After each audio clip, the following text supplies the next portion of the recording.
Raja alam raya, burung pipit serta layang-layang di kau beri suara. Alangkah ku rindu tinggal di rumahmu, sorak dan sorai bagimu.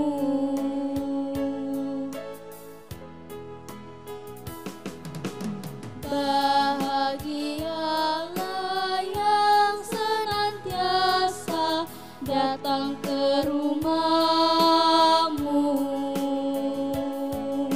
Lembah tangis mengalirkan rahmat karena kuasa-Mu. Langkah makin gagah, tiada pernah lelah. Tuhan menyambut datangnya.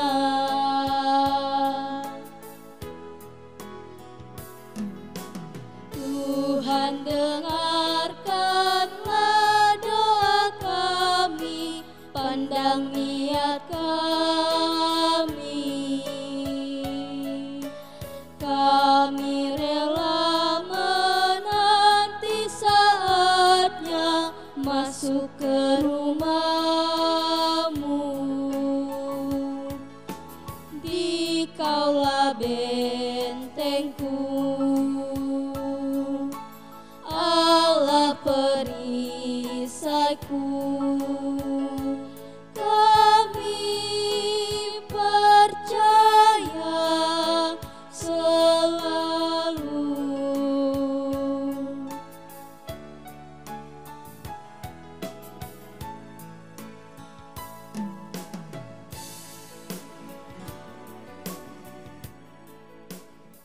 Dalam nama Bapa dan Putra dan Roh Kudus. Amin.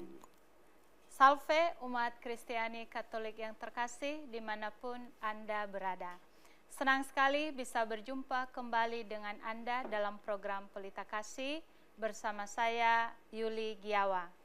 Dalam kesempatan perjumpaan saat ini kita akan membahas sebuah tema tentang partisipasi umat Katolik dalam membangun keadilan. Dan tentu saja seperti biasa untuk membahas tema ini telah hadir bersama saya di studio Pastor Berti Rumondor. Beliau adalah pastor paroki baru di Paroki Santo Kristoforus Gorontalo. Salve Pastor. Salve. Selamat berjumpa Pastor dalam program Pelita Kasih. Apa kabar Pastor? Baik, baik. Luar biasa. Ya, baik. ya. Pastor, terima kasih karena mungkin ini perjumpaan pertama dengan umat, dengan pemirsa di rumah dalam program Pelita Kasih. Nah, seperti tadi saya sudah menyampaikan sedikit kepada pemirsa di rumah bahwa dalam perjumpaan kali ini kita akan berbincang-bincang tentang keadilan. Tentu saja ini sangat relevan di dalam kehidupan umat sehari-hari, betapa pentingnya umat Katolik hidup adil di tengah-tengah masyarakat. Nah, mungkin bisa langsung saja Pastor menyampaikan prinsip-prinsip dasar dari tema pembahasan kita pada saat ini. Baik, terima kasih Yuli. Salam salve untuk pemirsa Pelita Kasih dimanapun Anda berada, khususnya umat Katolik di Provinsi Gorontalo yang terkasih. Dalam suasana masyarakat kita seperti ini, maka saya menawarkan tema permenungan tentang keadilan itu sendiri dalam kerangka bagaimana orang Katolik berpartisipasi untuk ikut juga menciptakan suasana masyarakat Indonesia yang semakin sehat dan kondusif. Nah, saya mengambil dasar biblis berdasarkan kitab suci dan juga ajaran sosial gereja. Teristimewa ensiklik Rerum Novarum tentang hak dan kewajiban sebagai manusia. Dasar biblis saya ambil dari kitab suci, dari kitab Kejadian pasal 1 ayat 26 sampai 33. Bisa saya bacakan ya? Bisa. Oke. Baik. Berfirmanlah Allah, baiklah kita menjadikan manusia menurut gambar dan rupa kita, supaya mereka berkuasa atas ikan-ikan di laut dan burung-burung di udara, dan atas ternak, dan atas seluruh bumi, dan atas segala binatang melata yang merayap di bumi. Maka Allah menciptakan manusia itu menurut gambarnya, menurut gambar Allah diciptakannya dia. Laki-laki dan perempuan diciptakannya mereka. Allah memberkati mereka, lalu Allah berfirman kepada mereka, beranak cuculah dan bertambah banyak, penuhilah bumi dan taklukkanlah itu.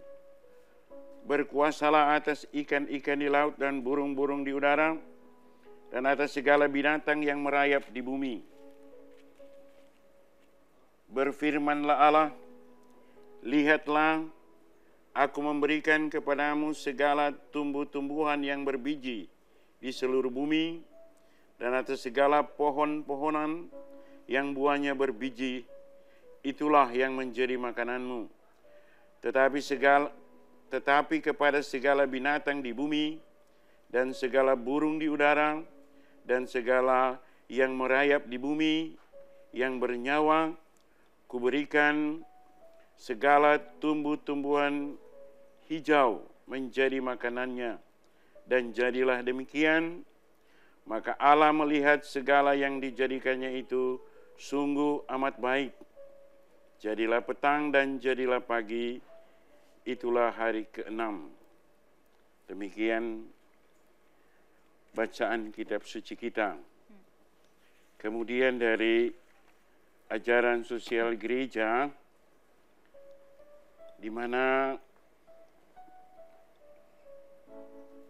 diungkapkan tentang kesamaan hakikat dan martabat manusia terkait dengan perlakuan-perlakuan yang sama dalam hidup, secara khusus soal hak milik, hak kebebasan, dan hak yang dilindungi secara hukum. Dan juga tentu pada poin yang ketiga, dasarnya yaitu ajaran Tuhan Yesus tentang cinta kasih, mencintai sesama manusia seperti mencintai dirinya sendiri. Demikian Ibu Yuli. Iya, jadi itu yang menjadi bahan permenungan kita dalam perjumpaan kali ini. Nah, ini bagaimana umat Katolik mengaitkan partisipasinya untuk hidup adil, Pastor, dengan Kejadian, isi kitab Kejadian yang barusan saja Pastor baca. Iya, kita melihat dari awal bahwa manusia itu diciptakan sebagai makhluk yang mulia, yang setara dengan Allah, secitra dengan Allah, sehingga diberi kemuliaan yang khusus. Nah, keistimewaan harkat ini boleh dikatakan sebagai hak istimewa manusia. Yang kalau kita lihat juga jauh lebih dalam, bahwa setiap hak selalu menimbulkan tanggung jawab. Nah, nanti itu yang akan kita lihat dalam pembahasan selanjutnya. Jadi, harkat dan martabat manusia yang mulia ini dijadikan seperti Allah itu terkait dengan apa? Hak dan tanggung jawab. Nah, dalam konteks yang akan kita bahas termasuk hak dan tanggung jawab sosial. Demikian, Ibu. Ya. Itu berarti maksudnya dari isi kitab Kejadian itu, Pastor, tuntutan untuk kita khususnya umat Katolik untuk hidup adil itu mengarah kepada diri sendiri atau kepada sesama atau kepada masyarakat di mana kita berada. Yes, secara khusus saja dulu kepada umat Katolik bahwa berbuat adil itu tandanya bahwa dia bermartabat. Berbuat adil berarti dia menyadari isi kemuliaan kemanusiaannya, bahwa dia menjadi manusia yang dihormati, dihargai, diakui, diterima, itu karena dia berlaku adil. Begitu, dalam arti keadilan ini memahkotai kemuliaan manusia sebagai makhluk hidup yang mulia di antara makhluk-makhluk ciptaan yang lain. Dan itu bukan cuma orang Katolik ya, secara umum semua manusia itu pasti berlakunya sama, meskipun dengan perspektif ataupun uraian-uraian yang berbeda. Begitu, Ibu Yuli. Ya, itu kalau dari pandangan kitab suci. Tadi kita bisa geser kalau dikaitkan dengan ajaran sosial gereja sendiri, Pastor, bagaimana? Iya, ajaran sosial gereja yang dulu pernah dikeluarkan oleh terkait dengan hak. Ya, karena berangkat dari situasi dulu di mana kerajaan-kerajaan itu mengambil haknya secara pribadi, manusia waktu itu dikatakan tidak punya hak. Nah, gereja mengajarkan tentang harkat dan martabat manusia itu adalah hak kodrati. Artinya ketika diciptakan, Allah sudah menyertakan harkat dan martabat itu di dalam diri manusia yang tidak bisa secara pribadi menjadi milik saya, tidak bisa dicabut oleh institusi manapun, tidak oleh siapapun, ya kecuali itu tercabut karena misalnya pelanggaran hukum dan lain sebagainya, masuk penjara maka dicabutlah. Tetapi secara pribadi itu memang dikatakan hakikat karena melekat di dalam dirinya sebagai ciptaan manusia yang tidak bisa dicabut bahkan oleh negara dengan konstitusi apapun, tidak bisa. Dan itulah yang dijamin dalam deklarasi human right itu, deklarasi tentang hak-hak asasi manusia. Begitu. Iya. Terima kasih. Nah, kemudian bagaimana ini ajaran gereja bisa menjadi pijakan untuk umat Katolik dalam melakukan berbagai macam karya? Iya. Pemirsa Pelita Kasih yang terkasih, khususnya umat Katolik, saya sebagai pastor paroki yang baru bertugas di sini, ya, dalam kesempatan ini ingin menyampaikan bahwa kesadaran akan harkat dan martabat manusia itu yang nanti akan terkait dalam tindakan-tindakan keadilan ini, ya, itu juga bagian dari perintah cinta kasih. Perintah cinta kasih dari Tuhan kita Yesus Kristus yang harus kita akui bahwa perintah cinta kasih ini adalah semacam ikonnya kekristenan kita. Bahwa kekristenan kita selalu melekat tentang perintah cinta kasih. Begitu. Jadi kalau bicara tentang kekristenan, selalu orang punya gambaran tentang perintah cinta kasih. Dan mungkin sedikit saya pernah membaca kisah dari Mahatma Gandhi, seorang Hindu yang terkenal di India waktu dia dulu berjuang. Dia kagum dengan ajaran kekristenan soal cinta kasih. Hanya mungkin kenapa dia tidak menjadi Kristen, ya menurut kisah katanya ada hal-hal tertentu. Dari betapa kalau kita bicara tentang apa yang harus dibuat, ya kita bicara tentang cinta kasih. Cinta kasih yang membuat ajaran gereja maupun ajaran sosial, ajaran kitab suci maupun ajaran sosial gereja ini bisa terlaksana secara nyata dalam kehidupan yang konkret. Begitu Ibu. Jadi berkaitan. Iya. Ya. Baik Pastor, nanti kita lanjutkan lagi setelah pariwara berikut ini. Ya, terima kasih. Umat Kristiani Katolik yang terkasih, pembahasan ini akan kita lanjutkan setelah pariwara berikut ini. Tetaplah bersama kami dalam program Pelita Kasih.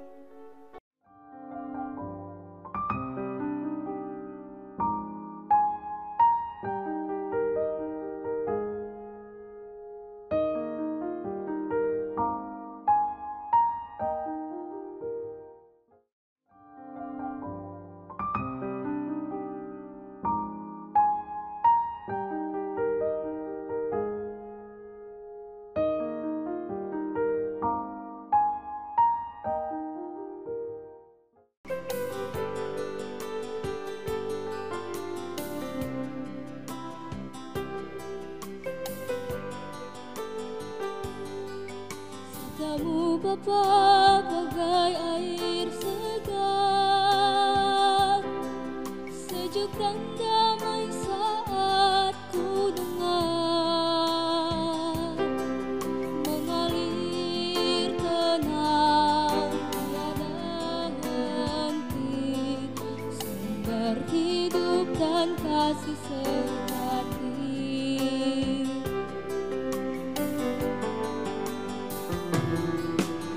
Sabdamu Bapa bagai air segar, membasahi menyuburkan bumi, menggugah jiwa, segarkan hati, kobarkan nurani untuk bersaksi.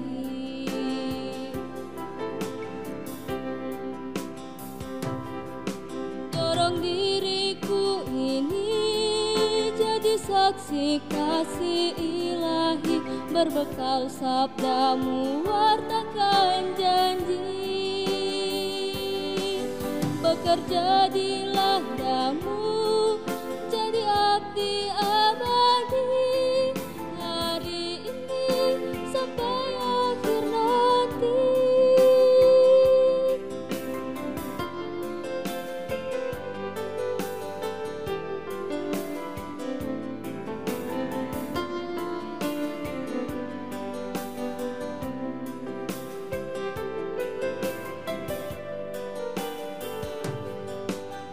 Sabdamu Bapa bagai air segar, sejuk dan damai saat ku dengar, mengalir tenang tiada henti, sumber hidup dan kasih sejati.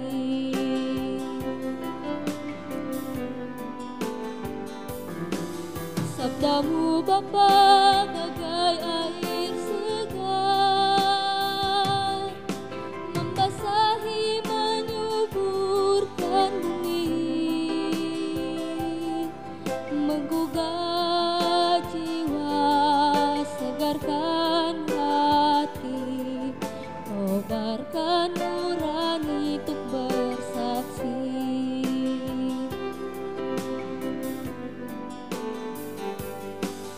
Dorong diriku ini jadi saksi kasih ilahi, berbekal sabdamu wartakan janji.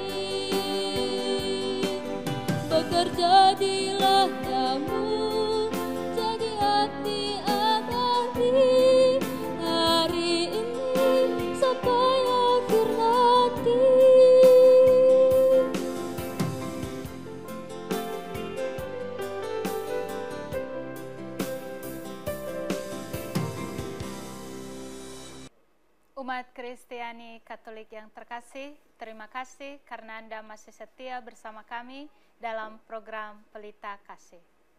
Ya, baik Pastor, kita lanjutkan lagi perbincangan. Tadi Pastor sudah mengulas sedikit tentang kaitan dari partisipasi umat Katolik dalam membangun keadilan. Tadi Pastor sudah ulas sedikit hubungannya dengan kitab suci. Mungkin Pastor bisa lebih menekankan lagi bahwa keadilan itu sendiri Allah yang memanggil kita untuk melakukannya, dan kitab suci menjadi dasar untuk umat Katolik berbuat keadilan dalam kehidupan sehari-hari.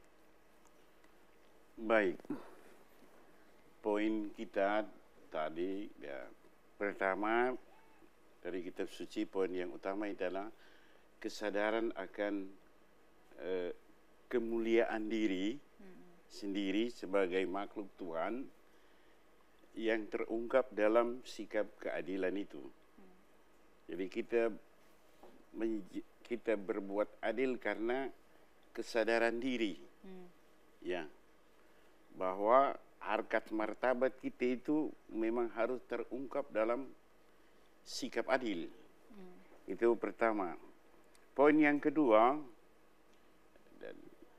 keadilan itu hanya terjadi dalam proses kesamaan hak. Maka gereja, dalam ajaran sosial gerejanya bisa tentang hak dari semua orang, siapapun dia tanpa terkecuali. Semua punya hak yang sama, ya. Sejak dia dilahirkan dan dinyatakan sebagai manusia sampai akhir hayatnya, dia diperlakukan sama, termasuk dalam soal hak milik. Ya.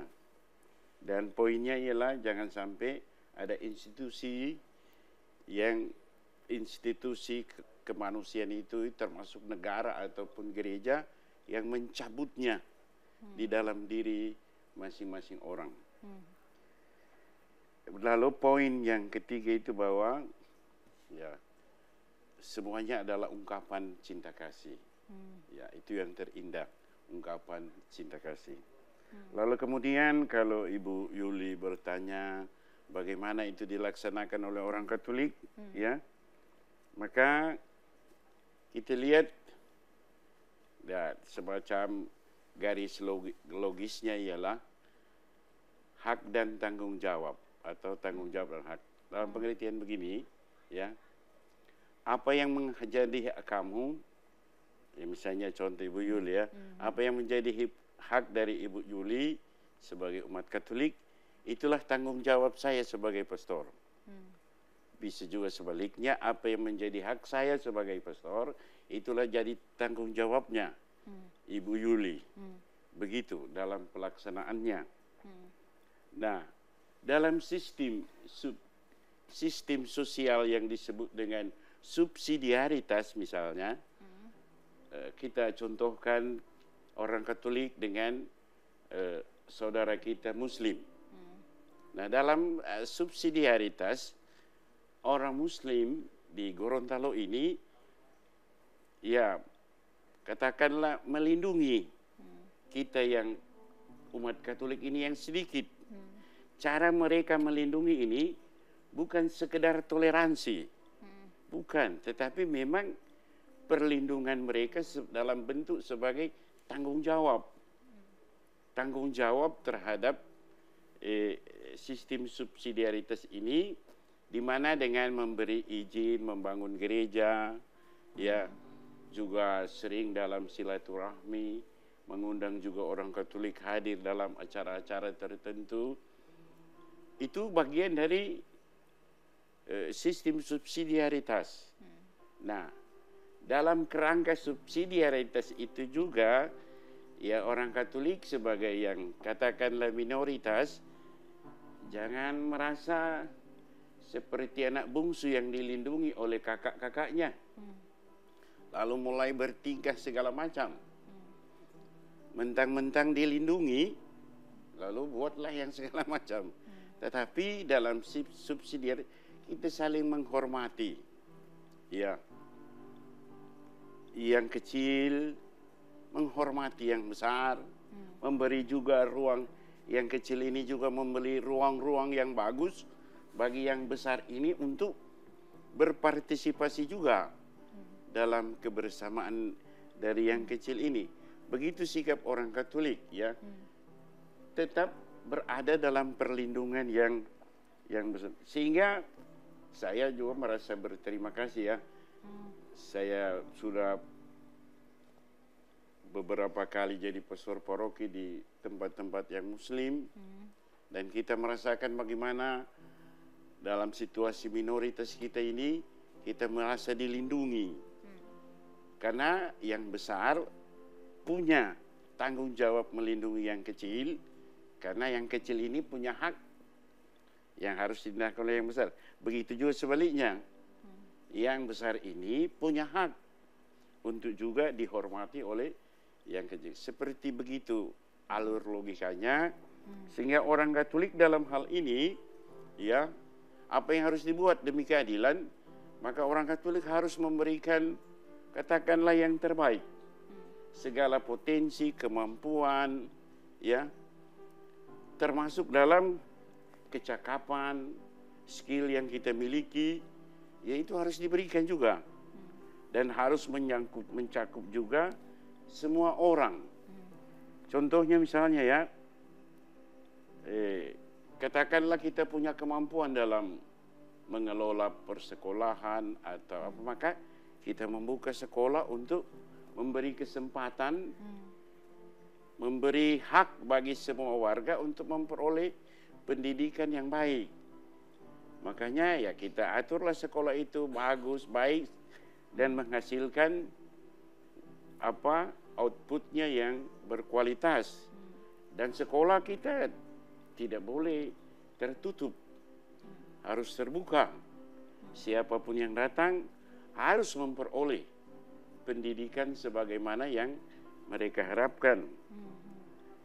Ya, gereja Katolik juga, ya, sering juga saya menyampaikan kepada beberapa tokoh umat dalam percakapan-percakapan bahwa kewibawaan kita di tengah masyarakat, ya, atau kapabilitas kita di tengah-tengah masyarakat itu ditentukan dengan aktivitas-aktivitas sosial. Ya, aktivitas sosial. Ya, seperti beberapa tempat ada rumah sakit Katolik, ada klinik, ya, pelayanan-pelayanan sosial. Nah, di kita di Gorontalo bagaimana?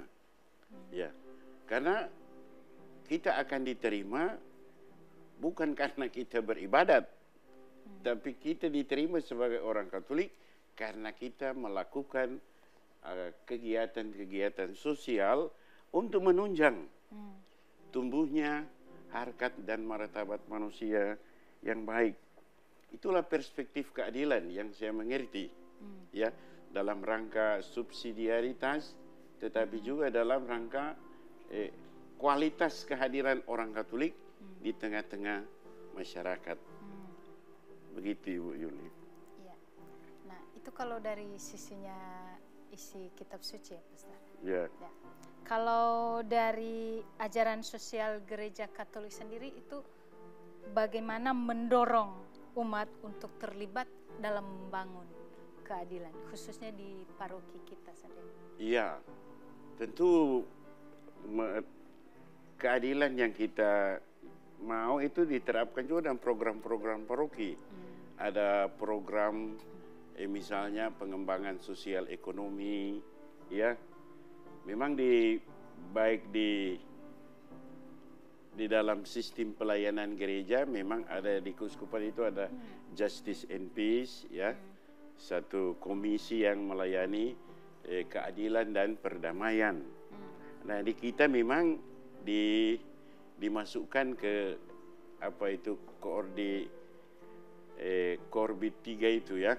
Dan melalui program-program yang jelas, ya, program-program sosial, program-program yang berisi toleransi, berisi kerjasama.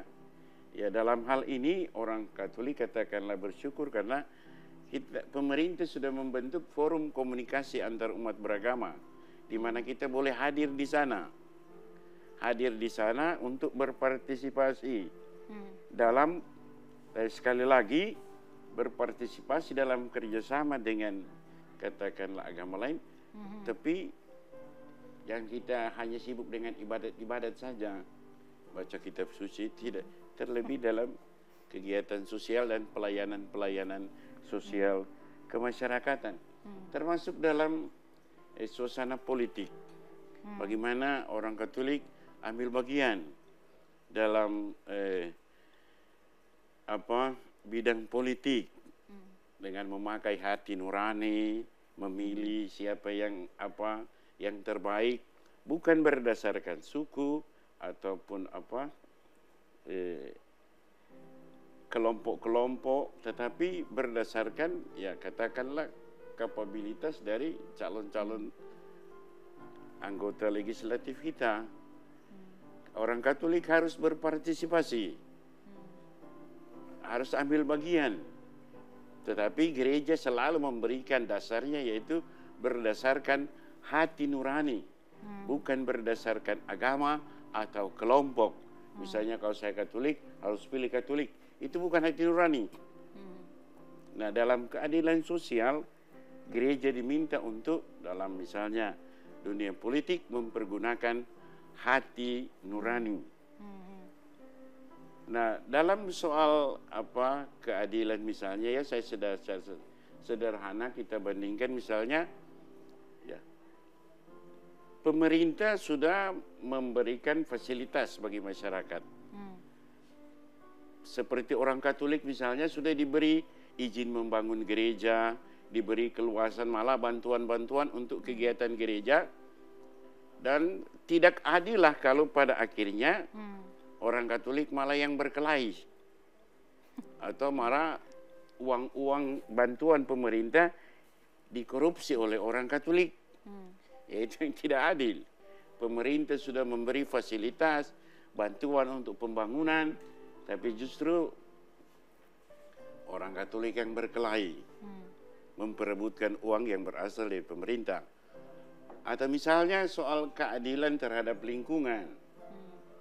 Ya, keadilan terhadap lingkungan. Saya tadi malam dari dari Kuandang, saya lihat air, memang kasihan. Saya lihat saja airnya kebingungan. Karena mestinya air kalau turun sebagai hujan, dia punya tempat untuk berlindung juga ini air. Dia mesti ke pohon, dia ini. Tapi karena tidak ada tempat berlindung lagi dia langsung hantam saja. Dan akhirnya menyebabkan banjir, tanah longsor dan lain sebagainya. Itu karena sikap kita yang tidak adil terhadap lingkungan. Ya, kita terlalu rakus. Sehingga lingkungan pun kita merusaknya. Dan akhirnya setelah terjadi bencana, kita berdoa kepada Tuhan. Ya, seakan-akan bencana itu diberikan oleh Tuhan, padahal salah kita sendiri. Ya, misalnya ya, juga orang Katolik bisa mengungkapkan keadilan itu melalui bakti-bakti sosial, melalui karya-karya sosial, ya, misalnya kepada ya di panti asuhan, ya, kepada anak-anak di panti asuhan ataupun yang disabilitas, yang cacat, di situ orang Katolik bisa memprogramkan itu sehingga katakanlah partisipasi orang Katolik dalam melaksanakan keadilan itu memang sungguh konkret, sungguh nyata. Saya harap umat Katolik di Provinsi Gorontalo kita bersama-sama ya, nanti dalam penyusunan program-program juga kita susun program untuk menyatakan keadilan kepada sesama, termasuk yang saya lihat di sini keadilan terhadap lingkungan.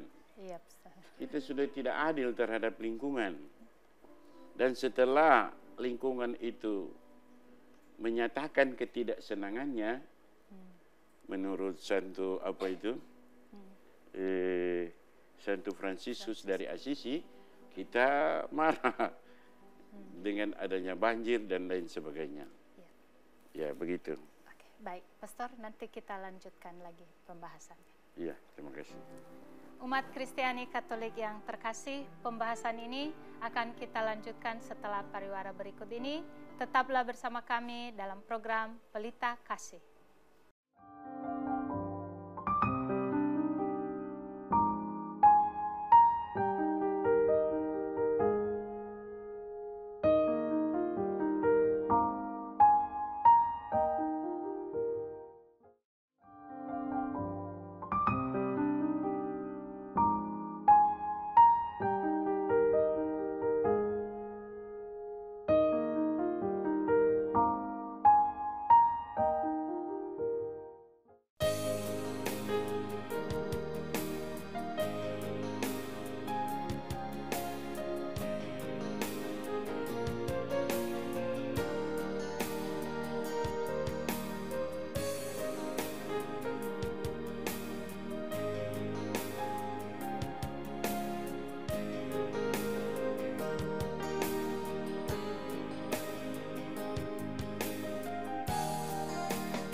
Umat Kristiani Katolik yang terkasih, terima kasih karena Anda masih setia bersama kami dalam program Pelita Kasih.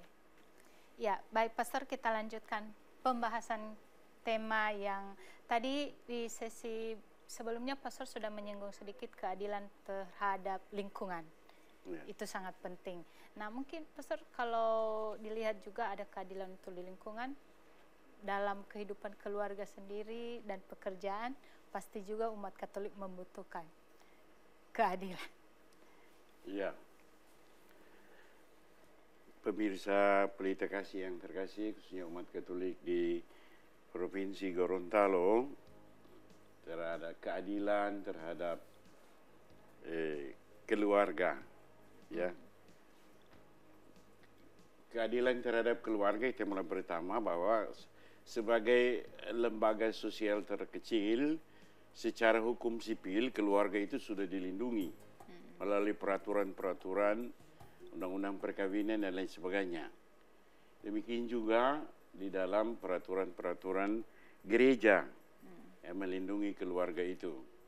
Nah, dalam hal katakan keadilan di dalam keluarga, ya kita baru-baru mengangkat juga tema tentang gender.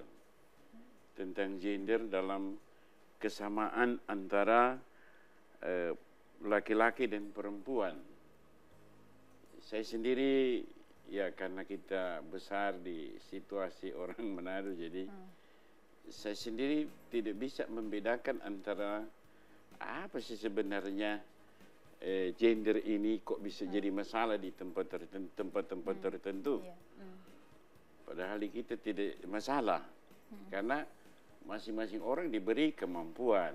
Memang ada perbedaan soal volume otak yang berbeda antara laki-laki dan perempuan, begitu juga soal power, tenaga dan lain sebagainya. Tetapi sebenarnya sebagai makhluk Tuhan yang sama, sehingga keluarga itu dalam hal keadilan, dalam perlakuan yang sama, orang di dalam gereja Katolik kita tidak melihat adanya gereja Katolik menjamin kesamaan. Ya, sehingga misalnya dalam upacara perkawinan tidak ada dibuat lain. Laki-laki perempuan sama. Ya.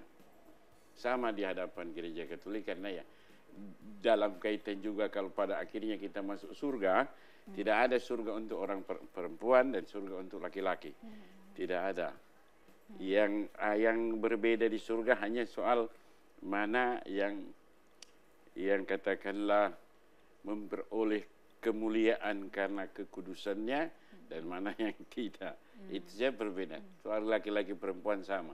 Di dalam gereja Katolik banyak orang kudus, dari kaum perempuan juga laki-laki. Jadi tidak ada dalam pandangan gereja sama, karena itulah gereja terus berjuang sampai saat ini. Ada komisi tentang gender di gereja Katolik dan selalu mengusahakan bagaimana perlindungan terhadap kaum perempuan. Hanya saja memang jadi masalah juga bagaimana kaum perempuan itu sering berlindung pada kelemahan dirinya. Dalam arti, ya karena kita perempuan jadi tidak boleh cabut rumput. Masa rumputnya mesti laki-laki yang cabut? Misalnya, atau tidak boleh angkat kursi. Bisa. Karena, tapi lain kali juga saya minta maaf pada kaum perempuan, lain kali juga kaum perempuan berlindung dalam kelemahannya untuk memperdaya laki-laki. Kadang-kadang juga itu kritikan kita sih.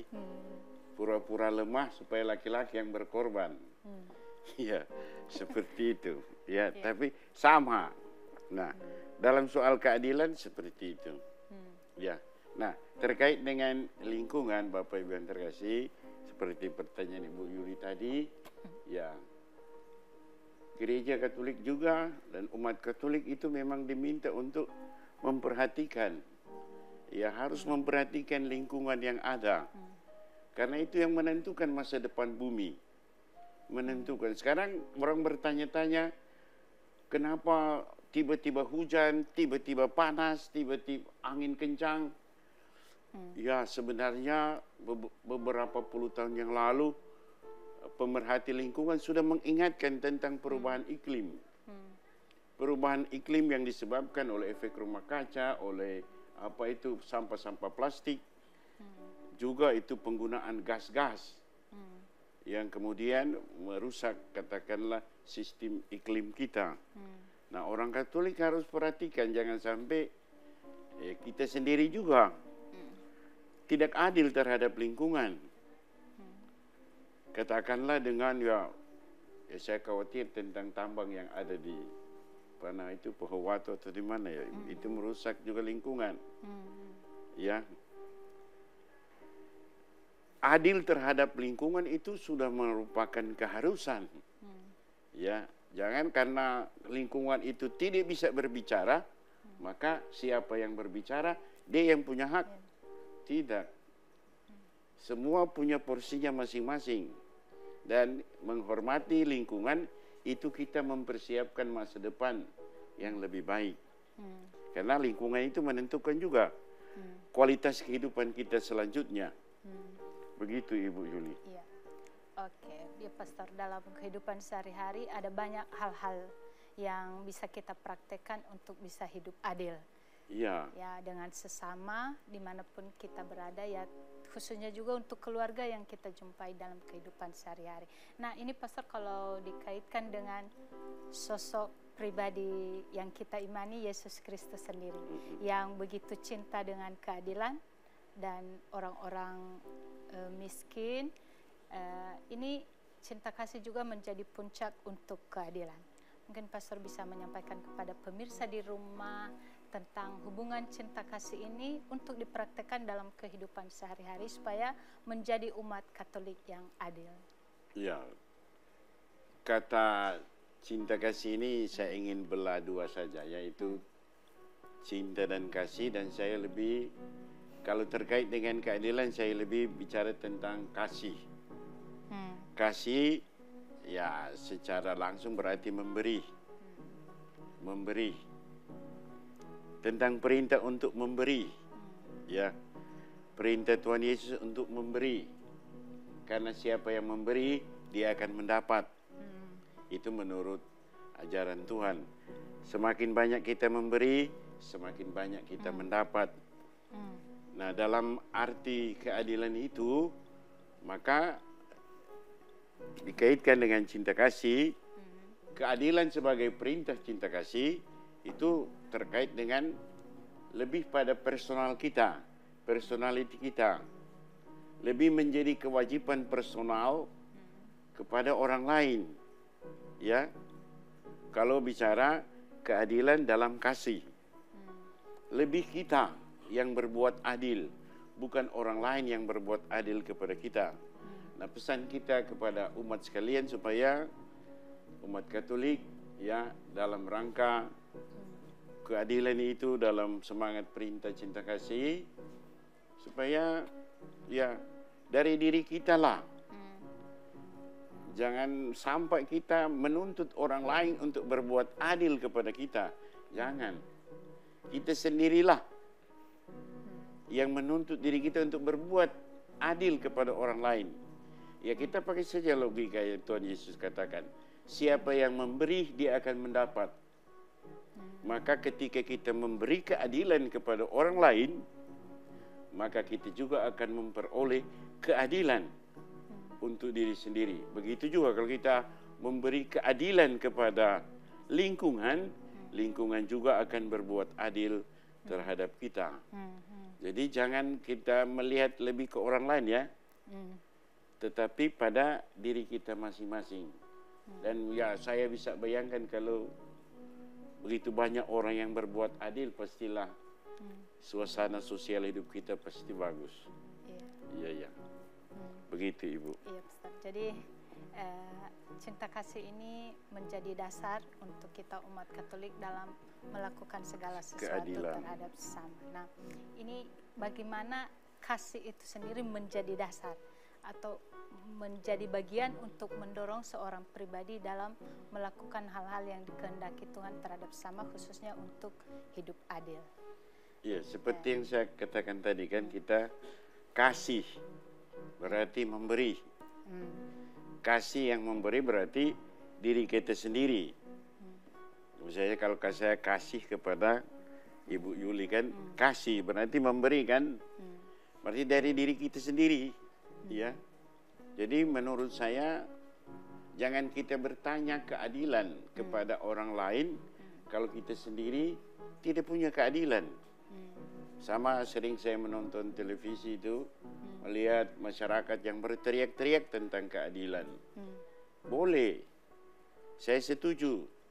Tetapi persoalannya juga apakah yang berteriak meminta keadilan dari pemerintah, mereka secara pribadi juga punya keadilan.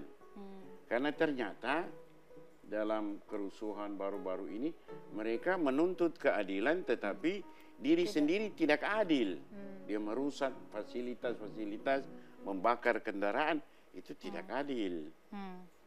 Ya, jadi kalau menuntut keadilan, ya dari diri kita juga harus cinta kasih.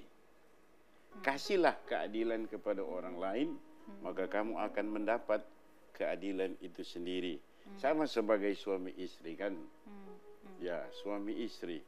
Berilah keadilan kepada suami. Maka dia akan memberi keadilan kepada kamu. Apalagi kepada Tuhan. Tuhan bilang, siapa yang memberi akan mendapat. Begitu kan, logikanya seperti itu. Begitu juga kita terhadap pemerintah. Jadi pertanyaan bagi kita sebagai orang Katolik, bagaimana keadilan itu? Ya diri kita sendiri dulu. Ya, berbuat adil. Ya. Setelah kita berbuat adil, baru. Dan menurut saya, pengalaman saya, kalau kita berbuat adil, tidak usah kita bertanya orang lain akan memberi keadilan, dia akan terjadi dengan sendirinya. Tidak perlu kita cari. Beri, maka akan mendapat. Teriak-teriak keadilan, tapi diri sendiri tidak adil. Tidak adil kepada orang lain, kasihan ya. Fasilitas-fasilitas umum rusak, itu tidak adil. Terima kasih. Ya. Jadi ada begitu banyak hal-hal yang boleh disampaikan kepada pemirsa di rumah, khususnya umat Katolik Pastor, untuk semakin meningkatkan dalam diri, dalam kehidupan sehari-hari untuk hidup adil, sehingga menciptakan kehidupan yang bahagia dan sejahtera, baik dalam kehidupan keluarga maupun di tengah-tengah masyarakat. Ya. Dan umat Kristiani Katolik yang terkasih, pembahasan dalam perjumpaan kali ini dengan Pastor Berti Rumondor sebagai pastor paroki baru Santo Kristoforus Gorontalo telah selesai. Semoga pembahasan tema yang sudah disampaikan melalui perjumpaan dengan pastor pada saat ini semakin membantu kita menjadi umat Katolik yang berkeadilan. Dan sekali lagi terima kasih kepada pastor yang sudah meluangkan waktu bersama kami. Saya Yuli Giawa bersama semua kerabat yang bertugas pada saat ini pamit undur diri. Tuhan Yesus memberkati.